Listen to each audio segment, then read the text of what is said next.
Good day, ma'am. My topic for today is all about elements of a short story, elements of a novel, elements of the essay. First, I will discuss the elements of a short story. Let us define first what is a short story. It is a piece of prose fiction that typically can be read in one setting and focuses on a self-contained incidents or series of linked incidents with the intent of evoking a single effect or mood. Short story is shorter than a novel, and it has less character, and it is focused only in one setting. Um, Let us first identify what is the first elements of a short story. The first element of a short story is a plot. It is the sequence of incidents or events of which a story is composed. It is the arrangement of an action. Plot is the sequence of events that make up a story, whether it's told, written, filmed, or a song. And plot structures first is exposition. At the beginning of the story, character, setting, and the main conflict are typically introduced this first in the exposition, and the second is the rising action. The main character is in crisis and events um, leading up to the facing of the conflict begin to unfold. The story becomes complicated, and the bottom part is the climax, which is at the peak of the story. A major event occurs in which the main characters focuses a major enemy, fear, challenges, or other source of conflict. That most action, drama, change, and excitement occurs here in the climax. And the fourth is a falling action. The story begins slow down and work together its end, trying up lose trying up to lose the ends. And the lastly is the resolution. It is the concluding paragraph that resolves any remaining issues and ends the story. Next is the character. Character focuses on or evolves in just one character. The character, it could be or things, or the nature. There are two types of character, the main characters and the minor characters, which is the main characters, those who are most important in the story, while the minor characters is usually static or unchanging. There are two principality there are two types of characters according to principality, which is protagonist and antagonist. Protagonist is the character with whom the reader empathizes. In sa Bisaya pa, protagonist mo ang bida. And second is antagonist. It is the character that goes against the protagonist. Sa Bisaya pa, siya mo'y kontrabida. Next is theme. It is the controlling idea or central insight of a literary work. It is a story is the what the author is trying to convey to the readers, and it is the central idea of a short story. And it could be horror, it could be an educational theme, it could be comedy, or it could be entertainment theme. Next is symbol and irony. Symbol and irony is something that means more than what it is. It is an object, a person, or a situation and action, or some other item that has a literal meaning in the story. A symbol is anything that stands for or represents something else in a short story. It could be a character, an action, or an object, or an animal can be a symbolic. Um, Irony is a literary device. It is a situation in which there is a contrast between expectation and reality. There are types of irony. There are three kinds of irony rather. First is the verbal irony. It is a figure of speech in which the opposite said from what is intended. The the discrepancy is between what is said and what is meant. Verbal irony is kanang something gani nga kanang o ira siya. For example kanang ikuan kag steak niya, feeling mo mura nakagidunggab. Something like that niya kanang opposite siya sa imong na feel gani. Nya second is dramatic irony, is the contrast between what a character says and what the reader knows to be true. For example kanang sa Romeo and Juliet, kanang nagani plot twist kanang ang the readers or ang viewers kay kanang wala sila kay baw kung unsay may tabo next. Then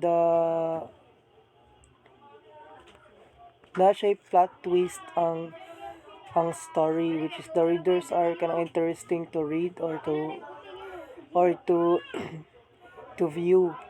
The third is irony of situation, is the discrepancy between appearance and reality, between expectation and fulfillment, or between what is said and what would seem appropriate. For example of this is the gift of Magi, which is the boy is kanang gibaligyan niya iyarilo para mapalitan ang iyang asawa og comb niya kanang dugay na gipangarap siyang asawa, and the girl kay kanang nangita og kwarta para makapalit og kanang pisa sa iyang relo, which is kanang para gamit sa diya niya. Unfortunately kanang ang relo kay nabaligya naman, then wala sila na expect nga kanang mao to yung mahitabo. Next is the language and style. Language refers to the idiom used and how it is used. Language, it could be an English, Korean, Tagalog, and how it is used, and dapat you should use language na nabagay sa imo ang theme, which is the kung imong theme is horror, dapat ang imong language gamiton is pang horror sad. Hence kayo mag-horror ka niya ang imong language gamit kay pang educational. And then style, it is a term which may refer to a precise use of language, both literary and figuratively. It may refer to the total working out of the story, talking all the other elements. You can use kanang figurative language to the language. For example, you can talk about your loved ones. My love is like a red roses. My love is like butterfly, and like that. Next is elements of the essay. First, let us tackle about what is essay. An essay is simply defined as literary composition on a particular subject. It is usually short, and it expresses the author's personal thoughts, feelings, and experiences.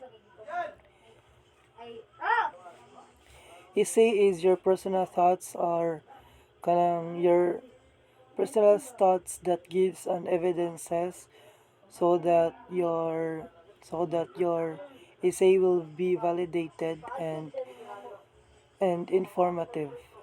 The essay can be roughly grouped as a formal or an informal. Informal, when the essay is light, humorous, and entertaining. Informal is something kanang entertaining siya, light to siya. For example, sa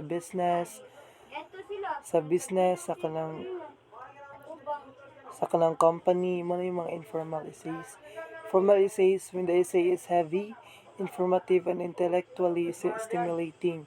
It is more an informative ones, like kanang you giving evidence to support your idea. It is kanang educational, academic purposes, and that is informal, formal. Next is, when reading an essay, the following elements should be considered. Number one, the issue introduced the reflects the actual purpose of the writer. When you have kanang write essay, you should introduce what is the issue about, and you should have kanang reflect the purpose of the audience, and the audience or the readers should kanang identify the what is kanang the purpose of the writer and the issue introduced of the writer. Second is the writer's viewpoint and thought. The final stand of author, whether he is for or against the issue he has discussed. And when you write essay, you should focus on what kung asa ka ni stand for.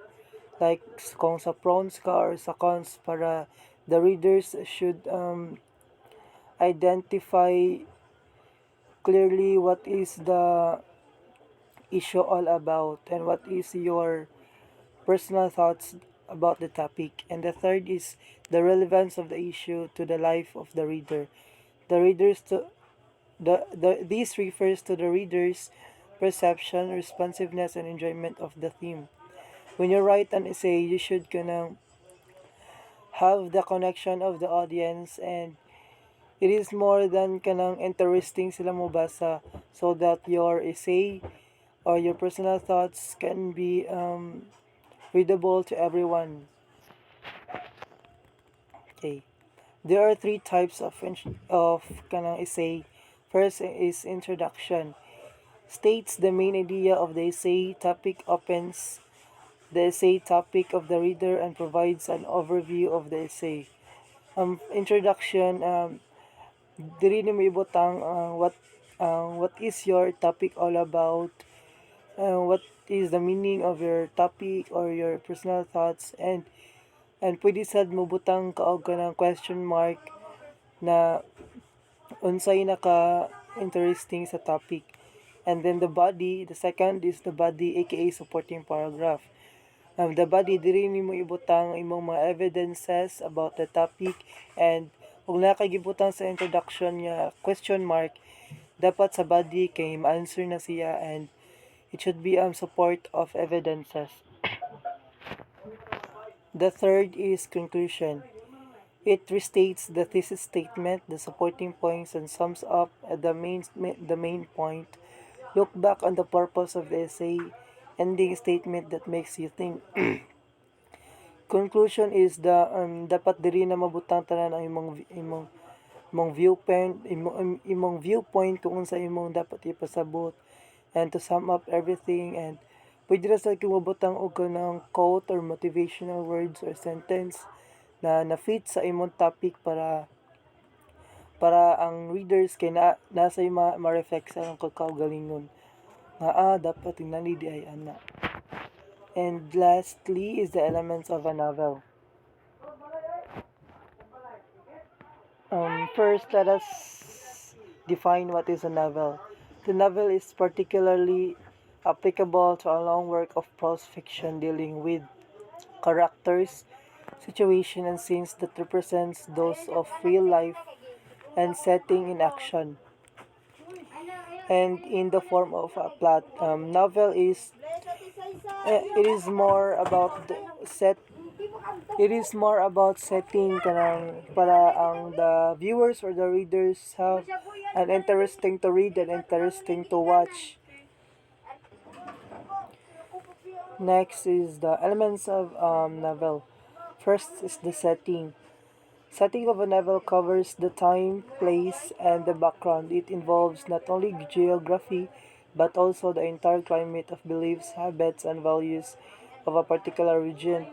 For example of this, the novel of Harry Potter and the Sorcerer's Stones. Ang ilang setting is kanang maglilahi jud. Like for example, si Harry Potter o gayang friend can explore sila sa castle. That is interesting, and the reader wants to watch or read about the novels. Second is the plot. It is the skeleton or framework which gives shape and proportion of the novel. plot is kanang dapat jud first mag-start jud siya sa exposition and ends with the climax and lastly is the resolution. For example, kang Harry Potter, nag-start ba siya og practice o kanang practice sa iyang power ngadto sa castle, then ang climax ngadto kay na-meet niya si Voldemort, si Voldemort, Voldemort na kanang nakontra niya ang kanang ang kinalasan kay friends sila. The theme is Next, the theme is compared to the subject of a painting. It is the universal truth and the main idea or the topic. Kung theme is unsay ka ng theme sa imo ang novel, which is kanang entertainment ba siya, power ba siya, kanang fiction ba siya, na dramatic ba siya. The next is the character. The characters are the moving spirit of the novel, and the novel sa novel kay ang character daghan jud siya rather than sa kanang short story. Kay ang short story kay limited raman ang character, nga ang kanang novel kay pwede man daghan pwede sa Harry Potter nga ang si Harry Potter ug iyang friends mo'y kanang characters nahog sila og sila mo'y main nga character kay sila may nagtinabangay.